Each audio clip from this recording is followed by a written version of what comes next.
16 फरवरी 2025 की शाम ओडिशा के भुवनेश्वर स्थित Kalinga institute of industrial technology यानी KIIT के हॉस्टल में बीटेक थर्ड ईयर में पढ़ रही नेपाली छात्रा प्रकृति लामसाल का शव मिलता है। कॉलेज प्रशासन की तरफ से कहा जाता है कि छात्रा ने आत्महत्या कर ली है। इसके बाद हॉस्टल में रहने वाले दूसरे नेपाली छात्र यूनिवर्सिटी प्रशासन के खिलाफ प्रदर्शन करना शुरू कर देते हैं। छात्रों का दावा है कि प्रकृति का बॉयफ्रेंड, जो कि एक भारतीय है, वो प्रकृति को काफी प्रताड़ित कर रहा था।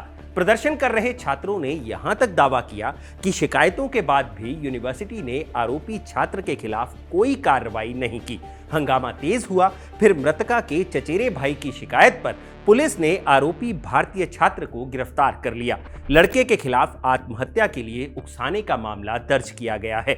सोशल मीडिया पर एक वीडियो काफी वायरल है, जिसमें प्रदर्शन कर रहे नेपाली छात्रों से KIIT में काम करने वाली महिला स्टाफ काफी बदसलूकी से पेश आ रही है। महिला कह रही हैं कि यहाँ 40,000 स्टूडेंट्स पढ़ते हैं। क्या तुम्हें लगता है सिर्फ तुम्हारे लिए ये यूनिवर्सिटी चलाई जाती है? पहले आप उस वीडियो को देखिए।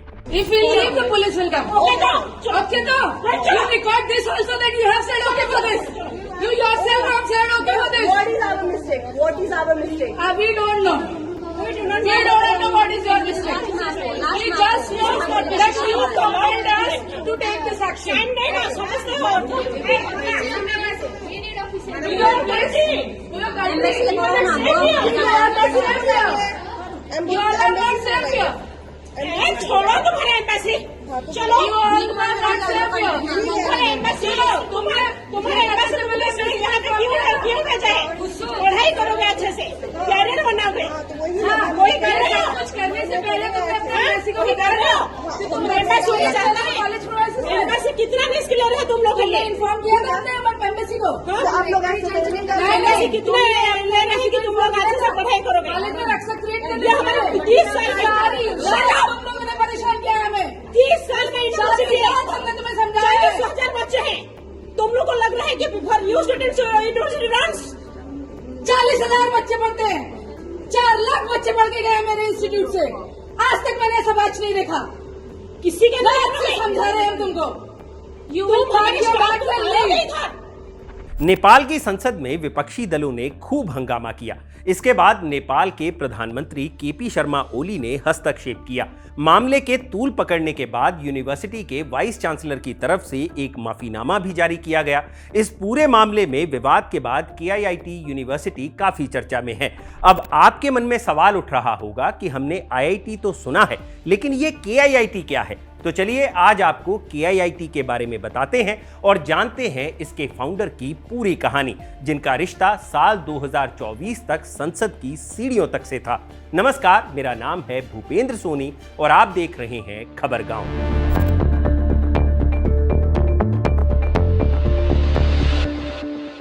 KIIT का पूरा नाम है Kalinga institute of industrial technology. इसकी बुनियाद अच्युत सामंत ने रखी थी। KIIT की शुरुआत साल 1992 में एक वोकेशनल ट्रेनिंग सेंटर के रूप में की गई थी। KIIT की वेबसाइट पर मिली जानकारी के मुताबिक इसकी शुरुआत महज 2 स्टाफ और 12 छात्रों के साथ की गई थी। साल 1997 में इंजीनियरिंग प्रोग्राम शुरू होने के बाद KIIT एक प्रॉपर इंस्टीट्यूट के तौर पर स्थापित हुआ। KIIT विश्वविद्यालय की ऑफिशियल वेबसाइट पर मौजूद जानकारी के मुताबिक इसकी शुरुआत अच्युत सामंत ने सिर्फ 5,000 रुपए की फंडिंग से की थी। KIIT के अलावा सामंत एक और संस्थान के संस्थापक है, जिसका नाम है Kalinga institute of social science यानी KISS। संस्थान दावा करता है कि ये ओडिशा के अलग अलग जिलों से आने वाले करीब 25,000 से ज्यादा ट्राइबल कम्युनिटी के बच्चों को मुफ्त शिक्षा और हॉस्टल फैसिलिटी मुहैया कराता है। अच्युत सामंत की KIIT और KISS इससे पहले भी लैंड एंक्रोचमेंट को लेकर विवादों के घेरे में रही है। इंडियन एक्सप्रेस की 2 मार्च 2017 की एक खबर के मुताबिक द नेशनल ग्रीन ट्रिब्यूनल यानी NGT ने ओडिशा सरकार से कहा था कि KIIT और KISS से उस 18 एकड़ जमीन को खाली करने के लिए कहें, जिस पर उन्होंने अवैध निर्माण किया हुआ है। आरोप था कि अच्युत सामंत की यूनिवर्सिटी ने भुवनेश्वर में 18 एकड़ वन भूमि पर बिना किसी परमिशन के कब्जा कर लिया है, जो वाइल्ड प्रोटेक्शन एक्ट के खिलाफ है। एनजीटी ने यह फैसला human rights activist Subhash Mahapatra की तरफ से दाखिल एक पीआईएल की सुनवाई के बाद लिया था। एनजीटी का कहना था कि Kalinga institute of industrial technology और Kalinga institute of social sciences ने बिना किसी मंजूरी के प्लेग्राउंड, बिल्डिंग्स और बगीचे का निर्माण उन जमीनों पर किया हुआ है। Human right activist Subhash Mahapatra ने एनजीटी के कोलकाता बेंच में एक याचिका दर्ज कराई थी, जिसमें ओडिशा सरकार और केंद्र से मांग की थी कि अच्युत सामंत के खिलाफ आपराधिक कार्रवाई की जाए।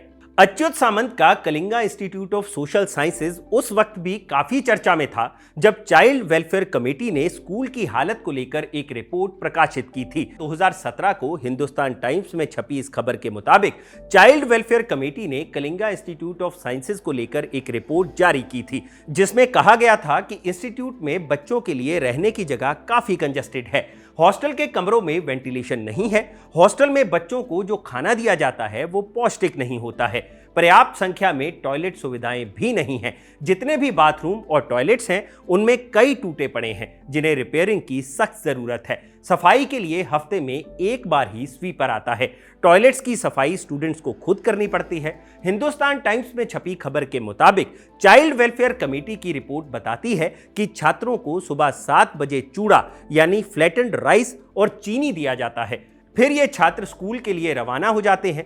इसके बाद बच्चे शाम के 4 बजे स्कूल से लौट कर आते हैं, फिर उन्हें रात के खाने में चावल और कड़ी दी जाती है। रिपोर्ट में यह भी दावा किया गया है कि उस वक्त करीब 20 छात्र टीबी यानी ट्यूबरकुलोसिस की बीमारी से गुजर रहे थे। चाइल्ड वेलफेयर कमेटी की रिपोर्ट यहां तक बताती है कि कथित तौर पर बड़ी उम्र की एडोलेसेंट लड़कियों को छोटे साइज के सैनिटरी नैपकिन दी जा रही थी, जिससे उन्हें मेंस्ट्रुअल साइकिल के दौरान अनकंफर्टेबल महसूस होता था। अच्युत सामंत की नजदीकियां मशहूर बिजनेसमैन गौतम अदानी से भी हैं। इसका पता इस बात से चलता है कि साल 2016 में अदानी ग्रुप और केआईएसएस के बीच एक एमओयू पर हस्ताक्षर हुए थे।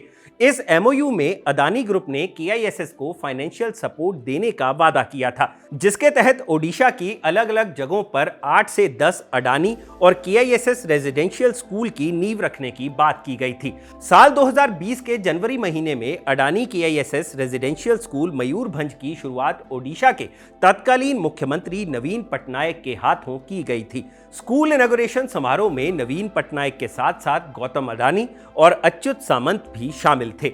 साल 2017 में टाइम्स ऑफ इंडिया अखबार को दिए एक इंटरव्यू में अच्युत सामंत से जब इंटरव्यूअर ने सवाल पूछा कि क्या उन्होंने राजनीति में कदम रखने के बारे में सोचा है, तो इसके जवाब में अच्युत सामंत कहते हैं कि मुझे नहीं लगता कि मैं राजनीति ज्वाइन करूंगा। लेकिन इसके अगले ही साल यानी साल 2018 में खबर आती है कि नवीन पटनायक की अगुवाई वाली बीजू जनता दल ने अच्युत सामंत को राज्यसभा भेजने का फैसला लिया है।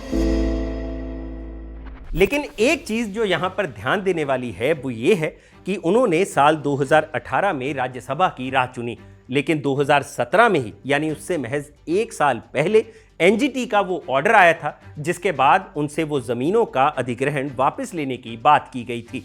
1 साल पहले तक राजनीति में बिल्कुल दिलचस्पी ना दिखाने वाले अच्युत सामंत ने राज्यसभा जाने के बाद अपने फैसले से सबको हैरान कर दिया।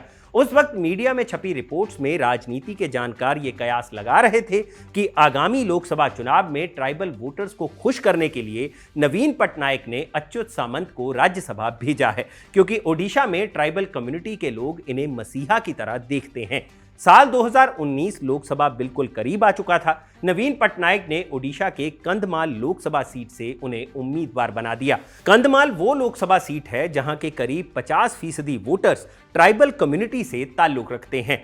ट्राइबल कम्युनिटी में वैसे भी अच्युत सामंत की लोकप्रियता काफी थी। चुनाव होता है और फैसला अच्युत सामंत के पक्ष में जाता है।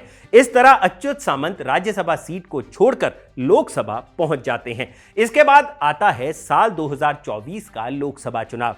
इस बार भी उन्हें बीजेडी कंधमाल से अपना उम्मीदवार बनाती है, लेकिन इस बार नतीजा अच्युत सामंत के पक्ष में नहीं जाता।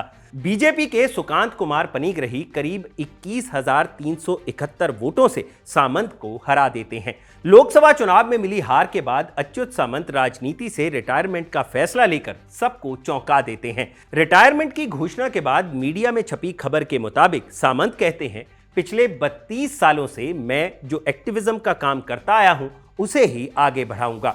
टाइम्स ऑफ इंडिया को दिए गए एक इंटरव्यू में सामंत एक ओडिशा के गांव का जिक्र करते हैं और कहते हैं कि उन्होंने उस गांव को स्मार्ट विलेज में बदल दिया है, जहां सोलर एनर्जी से लेकर वाईफाई कनेक्शन तक की सुविधा मौजूद है।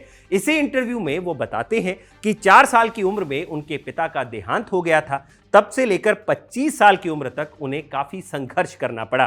टेलीग्राफ में छपी एक खबर के मुताबिक साल 2015 में Kalinga institute of social sciences को यूनाइटेड नेशंस ने स्पेशल कंसल्टेटिव स्टेटस दिया था। अच्युत सामंत ने जिस KIIT की शुरुआत की थी, अब वो नेपाली छात्रा की कथित आत्महत्या के बाद काफी सुर्खियों में है।